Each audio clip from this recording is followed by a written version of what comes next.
Most people buy gold because they think the dollar is a sinking ship. But the dilemma is when the dollar actually begins to sink, they sell the lifeboat and want to dump into the dollar water. Hi, I'm Keith Weiner. I'm the CEO of Monetary Metals. I have a few thoughts to share about the ironies and the tragedy of this trap. There's a classic irony. People say buy gold because why? Because the dollar is sketchy. There are problems, printing too much of it, the US government has too big a debt, deficits are rising, politicians don't have any discipline, wasting too much money on welfare and wars and all these things. Buy gold to avoid all of that. But a funny thing happens on the way to the races, which is the price of gold goes up, which was the thesis. But then here's the irony. People are tempted to sell their gold to do what? To get more of the very dollars that they said were sketchy that they wanted to escape by buying gold in the first place. And so that's one of those classic things that people should think a little deeper than often they do. So the question is, what does it mean when the price of gold goes up? Is gold really rising? And I love to use the analogy of standing on the deck of a ship and you got two problems. One is there's a massive storm. The waves are going up and down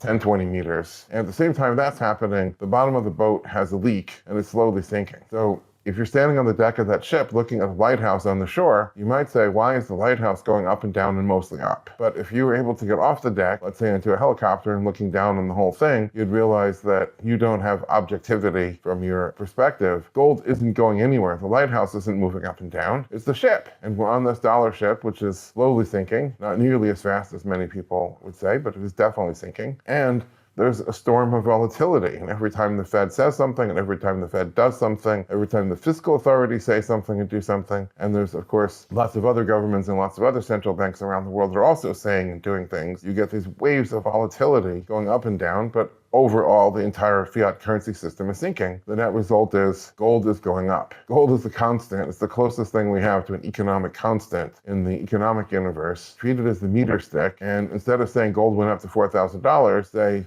the dollar fell to 7.8 milligrams of gold. So there's a trap that investors can fall into. And as I said, a funny thing happened along the way to the races. So people have the correct thesis that the dollar is sketchy, the dollar is falling, too many of them, they're being issued too fast, the debt backing it is first of all rising exponentially in quantity, falling in quality. The system is decaying, degrading, whatever word you want to use. Buy gold, that's the correct thesis. Then everybody's cheering for a rising price. And the more the price rises, the more they're cheering. But, the trap is the higher the price goes, the harder it is to buy more. If you want to put $10,000 into buying gold now, you don't get 10 ounces as you might have in 2009. You get 2.5 ounces because gold is $4,000. But it's easier and easier to sell. And you can see the broad smiles on the faces of all the gold bugs, all the people that use the term the worthless dollar. The dollar isn't worthless yet. You can't assume what you have to prove that is going to eventually come to true. The people who utter that phrase glibly, the worthless dollar, are cheering and smiling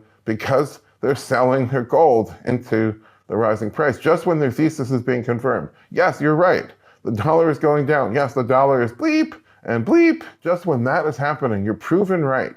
Yes, it was a smart thing to do to avoid the dollar during this period, then sell the gold to buy the dollar. Well, are you really better off? And what if your thesis continues to be true? Do you think the dollar is getting any higher quality today? Now you want dollar exposure? Or do you think maybe, things will continue? Unless you're an agile trader who's planning on stabbing in and out, starting and, jerking left and right and in and out and in and out. And maybe some people can make money that way. But I think far fewer people can than think they can. But for most people, you should hold the gold and not think of dumping it to get dollars just because the thesis has been borne out. So people say to me all the time, but Keith, I bought the gold, savings, but I need to sell it to pay my bills. I got to buy groceries. If you think of your gold in dollar terms, which I think is just the wrong way to think about it, and you think, okay, I have $100,000 worth of gold.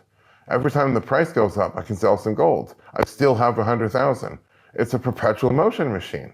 It's magic, it's levitation, it's conjuring unicorns out of thin air, or whatever term you want to use, flying on a magic carpet. But if you look at the actual gold amount, the gold is dwindling. You have less and less and less gold. I gave a talk at AIER, some years ago, talking about if you inherit a farm from your father or grandfather, what you might do. And there's two approaches. And one is you can think of the farm as something to be liquidated. You can sell off pieces of the farm to buy food. Now think of the irony of that. You sell off the back 40 and you chop down all the fruit trees because it's hip to make, cabinets out of that, and you tear down the barn because they like to make flooring planks, so on. You even tear apart the tractor. Some artist makes an objet d'art and stick it in the condominium of this, the atrium of this condominium they built on your back 40, and bit by bit you're liquidating the farm as the price of the farm pieces is rising. And at the end, you're left with nothing. It is total consumption of capital, which is, the hallmark of our era. Or the alternative is operate the farm to generate income and grow crops. And instead of eating by selling the farm, you're eating by growing food on the farm, which is rather the whole point of having a farm. And so the same thing applies to gold. Instead of selling your gold bit by bit to buy groceries, you should use that gold to generate a return and live on the return generated by the gold, but never liquidating the principal. So the solution to the trap, the irony, the dilemma, the fallacy, all the things I've been talking about over the last 10 minutes is put the gold to work, leasing it out to a variety of industries such as jewelers and refiners that have physical metal, and pay interest on the gold in order to use that gold. And that way you're generating income on your gold.